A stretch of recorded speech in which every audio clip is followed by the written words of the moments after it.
Bon ben il est temps de te dévoiler la recette ultime des gaufres comme à la foire, avec une astuce hyper simple pour qu'elles soient croustillantes et très légères. Et l'intérieur est hyper moelleux. Faut juste avoir la bonne recette et tu te mets au max. Tu commences par mettre le beurre fondu dans ton mixeur ou blender et rassure-toi, tu peux même le faire à la main comme quand tu fais tes crêpes. Ensuite, tu rajoutes 125 g de lait tiède et 125 g d'eau tiède. Et c'est ça l'astuce pour qu'elles soient croustillantes, c'est quand tu fais un mix de lait et d'eau. Ensuite, je mets 9 g de levure boulangère fraîche, tu peux la remplacer par la déshydratée, il n'y a pas de souci.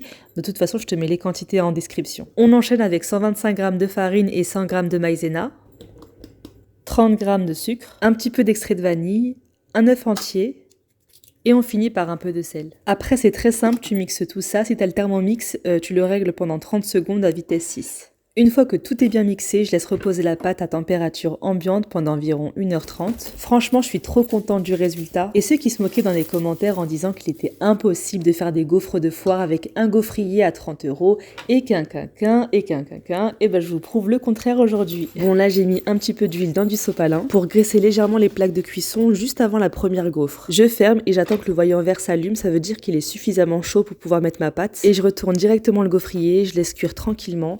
Dis-toi que plus tu laisseras cuire et plus elles seront croustillantes. Alors petit cours d'histoire, tu savais que le mot gaufre vient de Walfre en ancien français, ce qui veut dire rayon de miel, c'est pour ça que les gaufres sont alvéolées. Bon ben maintenant, t'as tout ce qu'il faut, à toi de jouer. Ah et dès qu'elles sont cuites, c'est à servir directement chaud si tu veux profiter de la croustillance. N'hésite surtout pas à me mentionner si tu testes la recette et si vous voulez soutenir la chaîne, abonnez-vous afin de vous proposer encore plus d'astuces et de recettes maison.